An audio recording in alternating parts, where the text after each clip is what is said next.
Hi everyone, it's Jules, and today is Sunday, November 26th, 2023, and this is my weekly reading recap for the week.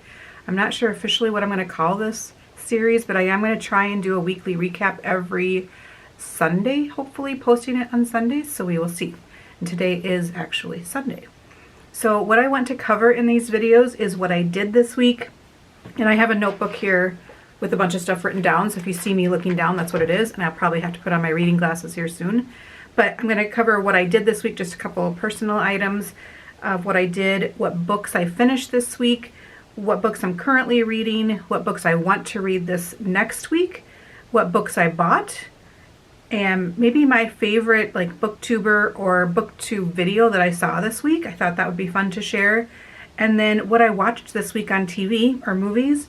And then my plans for this week coming up, just a couple personal plans. So let's get started with what I finished reading this week. So kind of two polar opposite books, but I finished The Covenant of Water by Abraham Verghese. I'm sure I'm not pronouncing that correctly. And this is a chunk of chunk. So it is very big. It's probably the biggest book I ever read. I think it's 720-ish pages. And then I finished, it took me like 15 minutes. The Boy, the Mole, the Fox, and the Horse by Charlie Mackesy.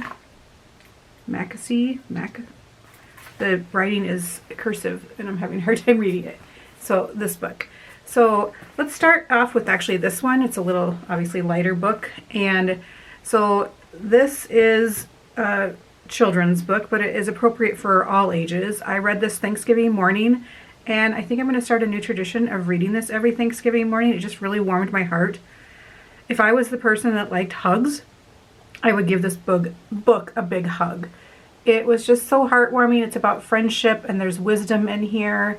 And it's funny. I think it's the mole that just wants to eat cake. So it's just really cute. It takes 15-20 minutes to read. So I thought it was really cute. And I will start off my Thanksgivings in the future reading this. And then the other book, The Covenant of Water. This was our book club pick for November. I'm not sure if I'm going to hold this up very long. So this takes place mostly in India. It does go to Scotland, I believe. It takes place over the course of 70 years. It's 3 generations in this family. And it's just kind of what this family goes through. He does paint a beautiful picture of India. I can't remember what coast it is, but a beautiful picture of India.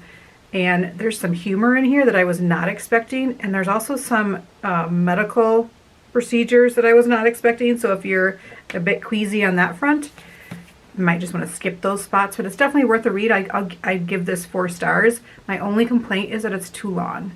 I don't know why authors and editors feel like a book that needs to be that long. I can see maybe fantasy explaining the world building and everything, but I'm not sure I understand why books need to be this long. If I listened to it on audio and the author narrated it, which was perfect. He was an amazing narrator. I highly recommend that. There's no way that I would have finished this book if I had to, even just holding on to it. That's not fun. But it is really good. I would give this 4 stars, and my really only complaint is the length of it. So that was really good. Let's see, moving on to, there is a book that I did not finish, and I might come back to it, I'm not sure. And that is The 7 Years Slip by Ashley Poston.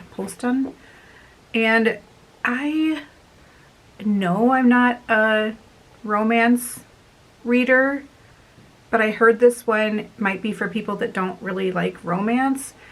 And it is a time loop book, which it's very obvious it says it on the back, so I'm not giving away anything.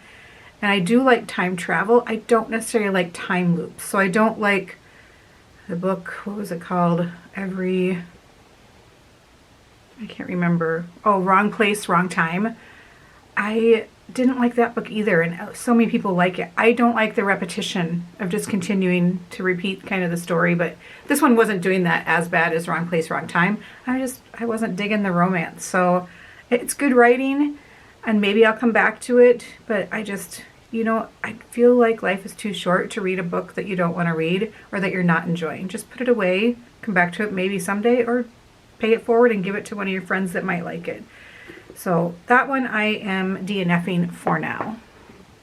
So what am I, let's see, reading currently?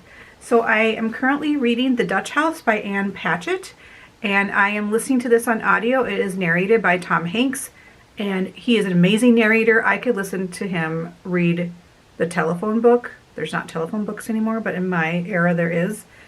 So it is really, really good, and it's about siblings. It's told from the perspective of Danny, I think his name is, and they grow up wealthy but then become not so wealthy. So I don't typically like to read about wealthy people, but they end up not becoming.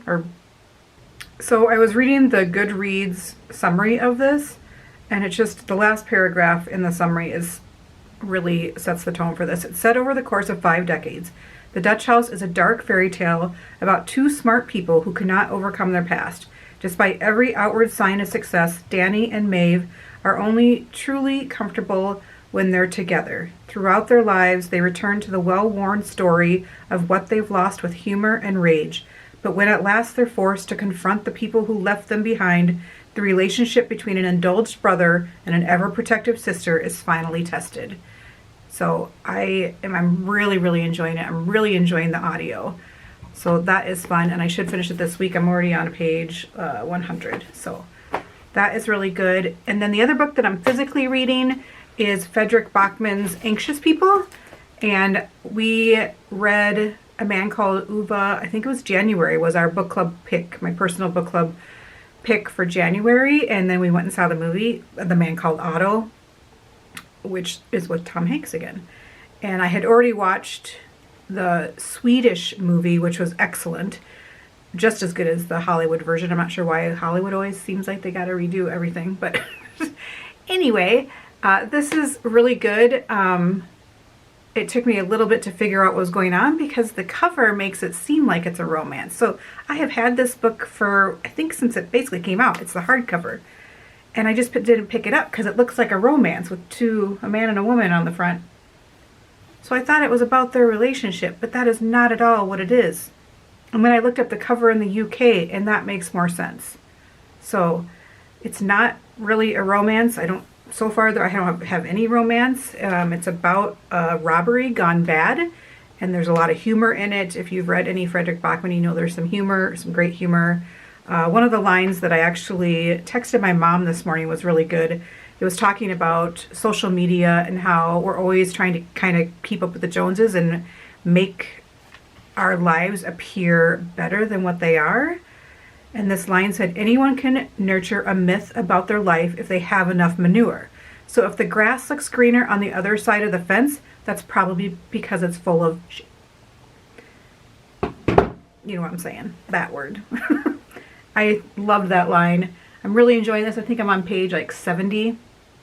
So really good. Should be able to finish that up this week. And then let's move on to, where's my notes? Someday, this is my first time doing this, so I'll have this memorized. But what I want to read this week, well, actually let's do what I bought this week. I bought 2 books, and I bought my first Toni Morrison book. I'm almost 49, and this is my first Toni Morrison. The Bluest Eye. So I bought that, and I can't believe I've never read a Toni Morrison book. And if you've read Toni Morrison and you have a favorite, let me know. I'm sure I'm going to love it. And then the other book I bought this week is Night of the Living Rez by Morgan Talty. And this is 12 short stories, indigenous stories. And I figure if I just do one a day for the next 12 days, I will have this read. So I think that's why I wanted to start with this haul, is because this is one I want to start reading this week.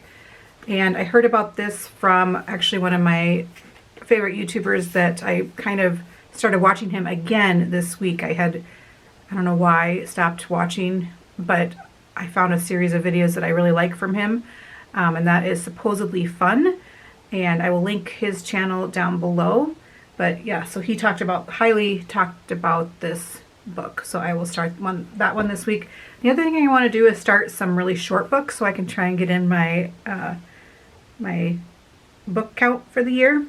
So I figured I would read Heartstopper. This will take me, what, an hour? I don't know. This is the 4th volume. That's the one I have left to read.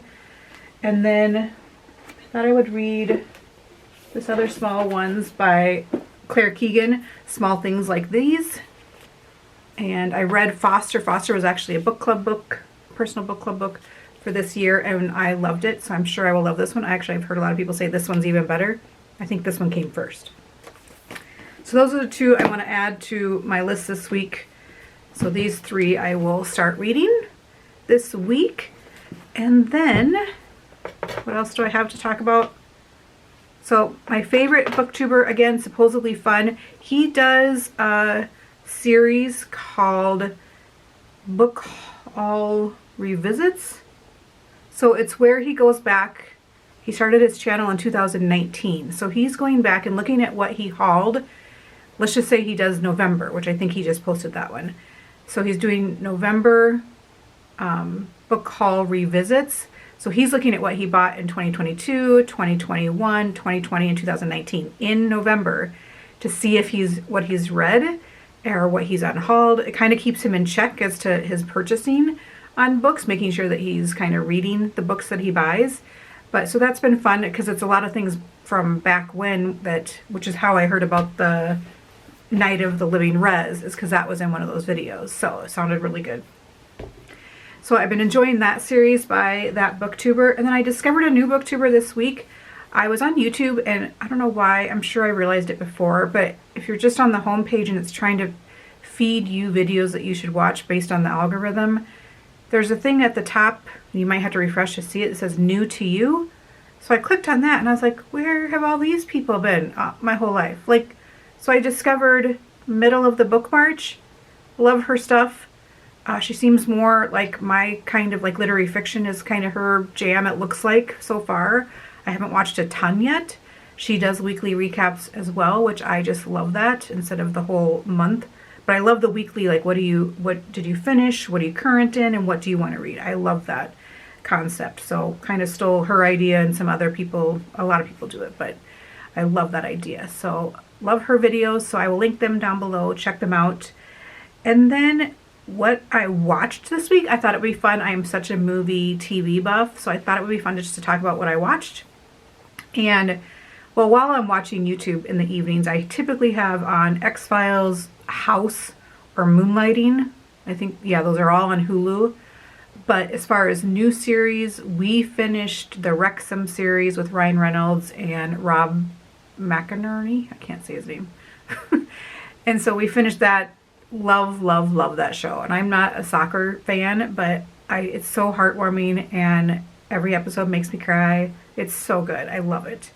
And then I finished, my husband had watched the show The Bear on his own, and he thought I would really like it. And so I watched it, and I did really like it until I got to a certain episode over Christmas.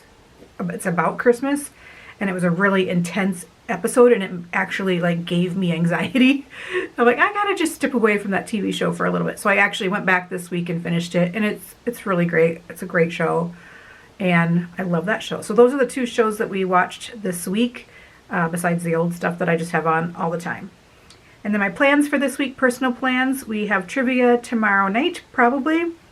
The Vikings game are also on. I live in Minnesota. It is snowing outside, or it was, and now it looks like it's melting already. But the Vikings game, trivia, and then also, what else? Oh, just holiday cards. So doing our holiday cards. I forgot to talk about what I actually did this past week for personal. Obviously, it was Thanksgiving in the U.S., so lots of family time on Thursday, which was fun. We actually went out to eat instead of making dinner, which we would not do again just because it wasn't as good as what we make at home. But it was nice, and I didn't have to be in the kitchen all day, so that was nice. And then I painted our bedroom wall a really, really dark blue. I'll try and post a photo here. Just an accent wall. Obsessed with it. Love it. I love dark paint and cozy lighting, fire, And if I were to smoke cigars, maybe a cigar, that kind of thing. I just love that whole vibe.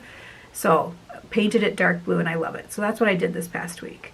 But there you go. I think that's all I wanted to cover. I feel like I talked really fast, but there we go. All right. Thanks for watching.